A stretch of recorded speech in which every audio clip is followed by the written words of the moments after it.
the man who changed the game for digital creators everywhere, the ultimate innovator, Jimmy Donaldson, AKA MrBeast. Thank you for having me, everybody. It's an honor to be here. Terry, thank you for the nice introduction, man. I appreciate it. Thank you, too. So the special thing about this talk is it isn't just Terry. It's not just me. But we also have another special guest for you guys.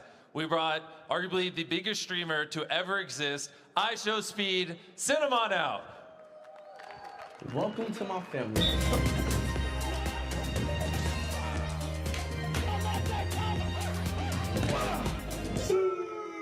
How's it going, everybody? Mr. Ronaldo what? Mr. Ronaldo what?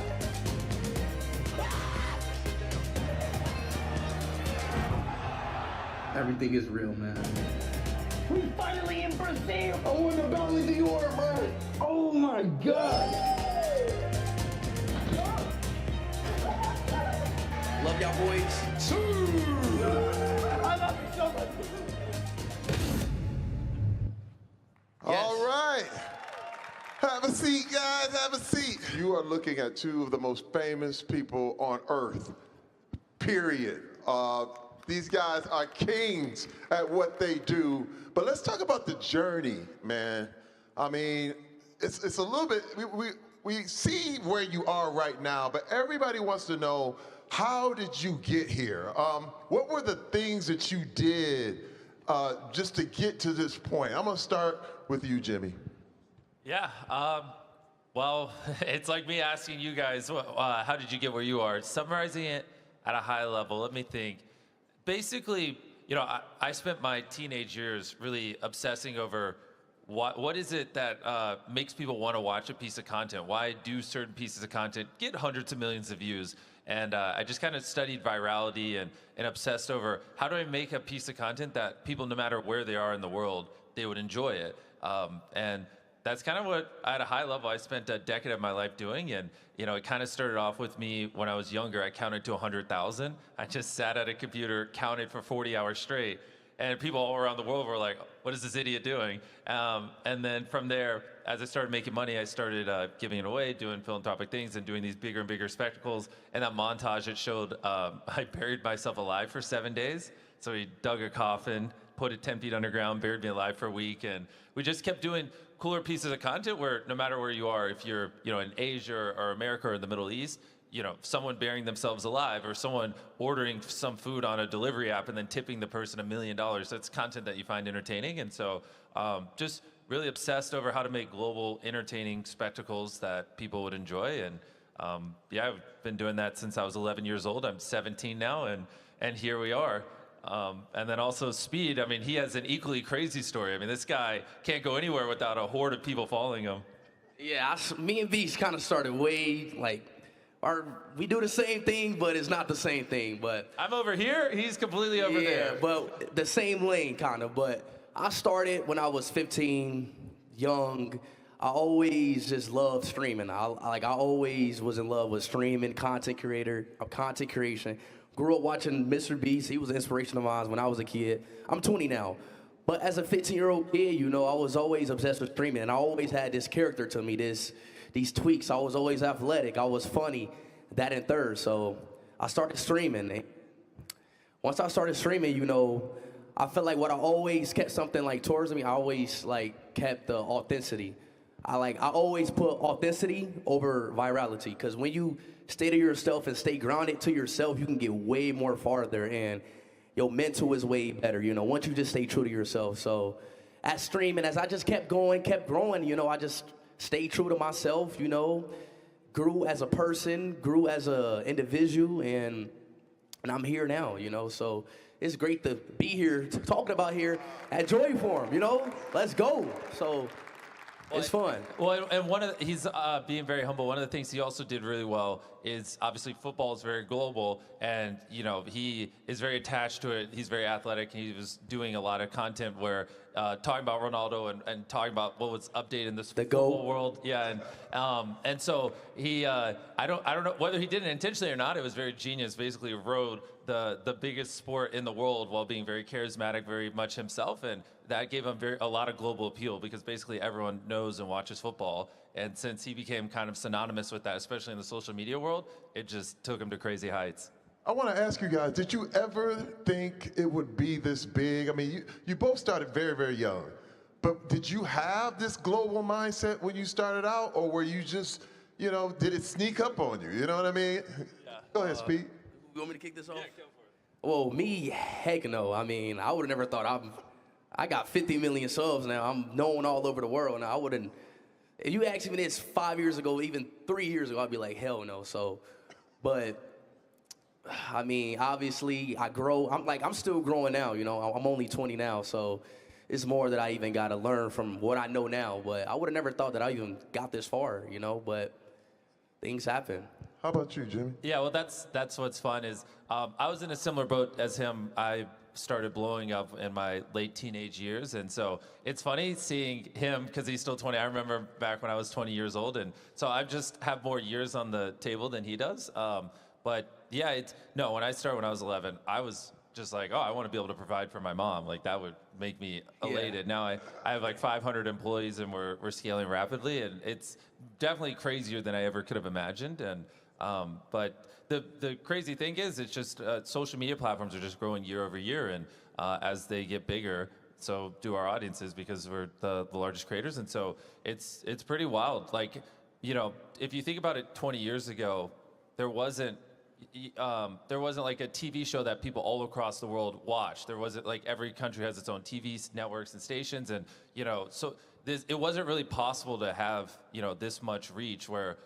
You know, an average one of our videos will get 250, 300 million views. So you grab 33 random people anywhere on the planet, and on average, one of them has seen our newest video, which is kind of crazy when you think about it.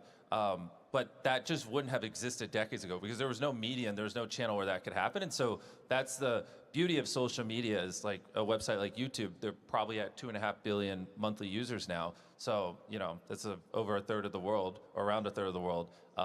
And so if these trends keep continuing and social media platforms keep growing, the largest creators are just able to reach, you know, literal percentage points of humans alive. And it's this is all relatively new things that we're seeing flush out in real time. And so it's pretty crazy. No, I see this time. This is what I love about what you're saying when you're talking about the growth of the social media platforms. You know, I'm a little older than you two. Maybe just a smidge. Just a smidge. I started out in the sports world. I was a football player who didn't start acting until I was 30 and didn't know it was my gift. Didn't know, but it was a different time then. Back then, when the celebrities, Hollywood basically told you who the celebrities were, and you believed them. But what I like now is that the shine is off celebrity, and you get to pick who you want. It's kind of different. Now, you know, someone who's sitting just like you guys were can be bigger than the Hollywood movie stars. It's never been a time in human history where it's been like that. And that's why I look at this as an opportunity for everybody out there. If you have, but see, you guys had to work, man. Hey, I started with nothing. I started with a PlayStation 4. And I'm pretty sure any kid out there has a PlayStation or any console in their room. So I didn't have nothing. So you can start off from anywhere, seriously. Like, you don't need the best of the best of equipment. I promise you. When it comes to that's real. Streaming. And my next question, and you brought it up earlier, authenticity. This question is for both of you. How do you guys keep it real when millions of people are watching you? You know, one thing that a lot of people are really scared of is showing themselves in front of the camera, you know, and showing themselves to the world because, you know, they face ridicule, they face a lot of different things. Talk to me about that process and how you go through it. I can kick it off. Speed is his content revolves around him solely. Mine, I have more people in my videos, so he'll probably, if you're trying to be really, really, one-on-one with your audience, he probably will have better advice than me. But for the most part, with me, agreed. You want to be able to connect, and it's even harder because we have such global audiences and people all around the world care about different things and grew up differently and things like that. And so. One of the ways that I connect with them is that's why it might seem silly why like I referenced earlier why I buried myself alive for 7 days, but that video is essentially me in a coffin just communicating with my fan base for 15-20 minutes because the whole video is just me being buried alive. Or I spent 7 days on a deserted island, 7 days in solitary confinement. We do a lot of videos where we trap me in things that aren't as fun, but it's just basically a video that revolves around me doing something. And so then I can be vulnerable about the experience and I can connect with my audience. And so for us, it's just mixing in content that allows you to do it. And it is very important because that is the appeal of social media. Is it's not, Speed's not playing a scripted character, he's being himself. So people, like I see some little kids over here, they probably watch Speed stream, and so, they know him like they know their friends. They probably arguably know Speed better than they know their friends just because they've seen him talk more, they've watched him more, and they've heard him speak more, they know more about him. And that's kind of the appeal. If you're not being authentic, people can tell. Like you can't hide it. Like he probably has, I'm just making up a number, but over 10,000 hours of him talking on the internet. Like if he was trying to be someone he's not, people would have noticed. They would have seen a bunch of inconsistencies, and then it just destroys the allure of it. Yeah, I mean, like the thing with me, I'm 24/7 talking with my fans. I'm a streamer, so I got the chat literally attached to my pan, looking at chat 24/7, talking to them. Inside jokes. I see my fans as my friends, so it's like basically talking to your friends. You just gain a connection with them because I'm just with them every day, 24/7, talking to them, and things happen during the stream, and you grow. It's like you growing with your friends, So that's why with me it's super different because I'm just always talking to them. I'm always on the camera, hours. Like I was live for 35 days just recently, 800 hours straight. So yeah, he did a live stream where he went to every state in America, didn't stop streaming for 35 days. He streamed when he was sleeping, everything for 35 days straight. So with that, you just gain just a good bond. You just gain a good connection with them, No, I can see that. I can see that. This is crazy, man. And I love the connection that you have with both of your audiences. And that is the definition of being authentic. It's funny because I had a question come to me when I had some success after White Chicks and Everybody Hates Chris and Expendables, and people were like, this guy came up to me, he said, hey man, how do you keep up your image? And I said, you don't have one. You just be you. And that's the easiest way to be. And that's the next question I wanted to ask you guys is, just like I was given this question, what is your piece of advice, your top 3 pieces of advice for the next generation of streamers, of celebrities, of people who really, really want to reach that level that you guys have? 3 things. For one, I would say, obviously this might be the most cliche one, but it really means a lot, is be yourself. Like, don't try to become me. Try to become a better me, Like, don't try to chase on what I did. Do something, become better to me. Don't become like me, become better to me. So that's the first one that I say. The second one that I would say is, Beast, you help me on this one. I can jump in and help. Well, I think, yes, that in terms of making the content successful is important. In general, I know this is being broadcasted, and obviously due to our fan base, a lot of younger people are going to see it. I think in general, you should, my biggest thing has always been surround yourself with people who make you what you want to be. Obviously if you spent, the next year, a couple hours a day with me and Speed, you would naturally be infinitely more successful as a content creator. You don't have that ability, but who are the people, the people who go to your school or in your friend group that you can surround yourself with that will push you to be the version of you that, would actually be successful in that? So really, if your closest friends don't care at all about social media or being successful in that regard, then the probability of you succeeding is infinitely lower. So I would start with who are you around, what kind of stuff are you consuming, and then when you do get into creating content, find something that you deeply enjoy because if you look at the data, the number one most coveted job in developed societies is people want to be a YouTuber. That is just like 20 years ago. Like in the West, it was they wanted to be an astronaut or this or that. Now they just want to be a YouTuber. It's like it crushes every other job by a mile. And so many tens of millions of people are gunning for it. And the reality is, like, I mean, it took him years. It took me decades to make, or over a decade to make it. And if you don't love it, you're gonna quit way before you even make it. So it's something that you got to fall in love with, and you got to put your all into it. You got to be very determined because there's millions of other creators that's trying to do the same thing. So if the thought of you doing it for 10 years before anyone potentially watching you, which is a real scenario for a lot of people, makes you want to vomit and scares you away, then it's probably not for you. But if you hear that and you go, well, I love doing it, and this is what I'm deeply passionate about, and in my case, when I was 11, I was like, I'm going to become a YouTuber or I'm going to die trying. Those are the only two outcomes. You kind of need that level of stubbornness because to make content that people watch, it has to be better than what's out there, and it's going to take you many years to develop those skills. So if you have people around you who push you, who make you better, who are also obsessed, and you're making content that you deeply enjoy making, and you're fine with doing for a very long time without anyone watching, you at least have the guardrails to achieve success, in my opinion. Wow, this is good. Was that two? Or we got one more left? His third one, we'll make his the third one. We got one more piece of advice left. All right, let's get one more out of Speed. Okay, one more I would say is, you kind of just pushed all the buttons. It's good.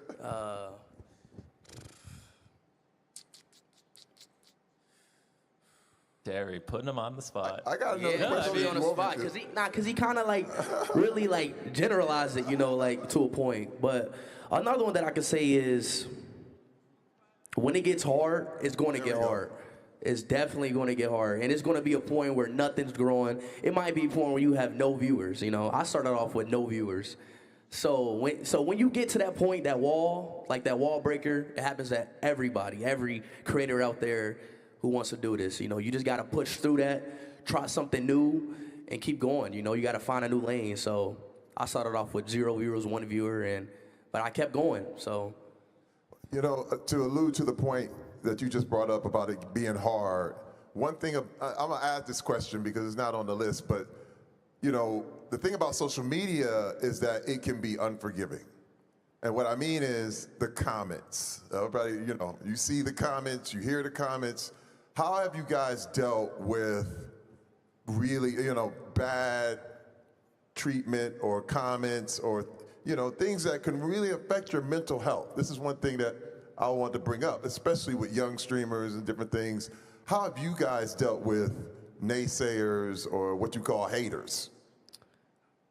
I mean, it got to me to a point early in my career. I wasn't used to it, but at the end of the day, you're on the internet, and people are going to say whatever they want about you. People are going to say whatever. They can say whatever about you because you put yourself on the internet. You put yourself in them shoes. But as growing on the internet and streaming for like the past 5 years, I gotten better at it. But I just tuned to like realize that people are gonna like whatever. Like you can do the best thing in the world, and somebody will still nitpick or say anything bad about that. So what I just started to realize is just, you just got to keep going. You can't listen to it. It don't. MrBeast. Yeah, no, I mean, I'll echo on what he's saying and do a +1. And the way I like to view it is exactly what he said. At the scale our audiences is, someone's always going to have an issue with what you're doing. And so it's more a percentage game, right? Like if he does a live stream, 5 million people watch it. If there's only 100 negative comments and there's 10,000 positive ones, then you did something right. Like very few things in the world can you get 99% of people to agree on. And so it's just looking, because that's where a lot of people run into issues is they'll read 20, 30 comments, they'll see 2 or 3 negative ones, and then won't zoom out and look at the macro and realize it's just a very small percentage. And so you know, best case scenario, which is easier said than done, and even I relapse, is just to not, you know, get emotional when reading it and just look at comments as objective feedback. And, you know, if majority of them are like, this is awesome, then you're good. If, you know, 10, 20% roughly are saying something like, oh, I didn't like this, or I didn't think this was creative enough, you know, ideally you can just turn off your emotion and just internalize it and be like, okay, like, why do the fans feel that way, and then apply it. Easier said than done, but that mental toughness, I think, helps a lot. And just, you know, making sure you're in the right frame of mind when you're scrolling it, and make it a little more objective and less emotional, if that makes sense. That is perfect. And I want to add something to that. Both of those answers were perfect. I'll never forget the first time, you know, I started really getting into my comments. And I saw one, you know, it's like, hey, Terry, you stink. I was like, I'm Mr. Old Spice. So I was saying, what and are then you he did an talking Old about? Spice commercial. It's like, but then... Wait, actually, on that, can you still do the peck thing from the Old Spice commercial? That's how I opened the show. I gotta learn that one. Wait, how many You gotta teach me that. I know, I will. How many of Put you... your hands together and just squeeze them together like this. Look at that. It's moving. They're moving. Just squeeze your hands together. There. This is the riveting stuff they came here for. The tutorial. But no, I'm gonna tell you what tutorial. happened. When I responded to this guy who said you stink, and what was happening is I was getting all into him, and it's what you said. It's like you can't put the attention on the negativity. And I got another comment that said, hey, Terry, you know, we love you, and you never answer us back, but you always answer when people say bad stuff to you. And that really affected me. And I realized that. Yeah. I was like, I said, now I have to respond to people who like me and really do what I do for them, you know? And that changed my whole frame of mind. It made my experience on the internet a lot better. So that's just me right there. I have another question for you guys. Man, everything is changing so fast. When we look at the internet, you look at AI, you look at, man, 1 minute, you know, everything's primitive. The next minute, you can shout a prompt into a microphone and the images come out jumping and screaming. How are you ready for the new changes? How are you gonna reinvent yourself? Talk to me a little bit about the future of this game. Yeah, I mean, that's a fun one. Obviously, everyone sees it. Things are developing very fast. I think in our cases, I think it'll push people more towards authentic content, because I think I saw recently that the amount of AI written articles past the amount of human written articles dropping, and it's growing exponentially. But in the terms of content, as more and more of this stuff that's just trained on models drops, people are going to look more for the authentic stuff. And the beauty of creators like us is we have a long-term brand we built over time, where people know that they can trust our videos and they can rely on them, and it's great content. It's just like, you know, when animation came around, it didn't destroy Christopher Nolan films. You know, we still love them. They're still some of the highest grossing movies ever. And so I think it'll be the same case here, and push people for more authentic, real content. Yeah, because people will always want the real stuff over the fake stuff at the end of the day. Yes, and then in terms of tools, though, I think it'll be helpful. Like, you know, it's all across what we do. Even something as little as, you know, when we film with 1,000 contestants in our show Beast Games, which actually we shot some of the episodes here earlier this year. It was a lot of fun. Actually, it was in the studio right beside this one. Pretty funny. Yeah, thank you. It was amazing. I was shocked. Your guys' studio space here and just the talent you have here is mind-blowing. And so hoping to shoot a lot more here. But in this regard, just on so I was talking about Beast Games. Since we had 1,000 contestants, part of what typical game shows or competition shows would do is they'll just have a story producer walk up to a person, put a camera on them. They're like, you're the villain, say this, you're this, say this. Whereas we just have cameras rolling 24/7, so we don't have to put words in people's mouths. They can just speak whenever, and we get the footage. Downstream effect of that is we leave with more footage than you could ever imagine. Like our season 1 of Beast Games broke the record for most footage ever filmed in a single production, because we had the most cameras ever in a single production, blah, blah. And so, I mean, we're walking away with 100,000 hours of footage. I mean, I could have an army of editors and they can never watch it all. And so that's where it's nice because, AI can just transcribe what everyone said and then we can search a database. And so if we want footage of someone, being emotional or being excited, we can just search those terms. And so the beauty is it helps the workflow be more efficient. It'll help great editors, in my opinion, be able to accomplish more and achieve more in less time. And so there's a lot of things like that where you never really would have, like when you think of AI, you wouldn't have thought, oh, it will transcribe all this audio and then allow your editors to search clips so they don't have to watch 100,000 hours of footage, they only have to watch 1,000 hours. And there's a lot of benefits like that where it's made my people more productive. And I'm like mind blown because I never would have thought like half the tools we're using would have been a thing. Have you ever used any of the AI stuff in your stuff? Have I used ChatGPT? Of course. Yeah, who hasn't? I'm talking about with the speed though. There's maybe been one time I was in the country and I searched up ChatGPT, what is it to do in this country? Maybe once or twice. But yeah, I did use it once before. I mean, I don't use it, my content is so like live and raw, there's no room for me to use that because everything is live for me. Like what I'm going to use AI for the only instance when I'm live. That's true. He does videos and your videos are long for like thousands of hours of footage. Mine's is just live. I don't have to edit. I don't have to do none of that. Go ahead. Well, the only thing I could think of is maybe a live translation, so you could talk to people. That'd be cool. Yeah. Well, Exactly. see, I saw the business changing, and that's one reason why I moved from acting into hosting, because I knew as a host, when I started hosting America's Got Talent, you can't replace that with anything else. You know what I mean? It's live. It's that energy. And, exactly. You know what I mean? New people coming through. It's that, it's like sports. You know what I mean? When you see sports, how do you see sports being a part of, because I know with you, the way you really, brought football to America like it's never been before. And you, MrBeast, I mean, do you guys see yourself involved in any of these new sports that are coming up? Yeah, I mean, pickleball is paddleball is one of those big things. You mean like new sports? Yeah, like new sports. Now you can make one, which is good. Dana White described how he made the UFC, literally created the UFC from scratch a little bit earlier today. You see yourself doing stuff like that? Maybe in the future I might come up with boxing football. So you can race something a whole like lot that. Of people, yeah. Right? Race boxing. At the end of each race, you box. Yep, race boxing. Hit you in the face and then you run, and then they chase you, right? Yeah. We should break to Saudi Arabia. Guys, this is awesome, man.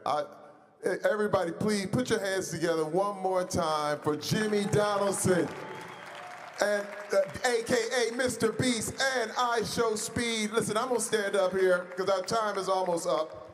Now, we've learned one truth, that the world does not wait for permission anymore. The new age of entertainment is powered by purpose, community, and access. And that's what Saudi Arabia is building.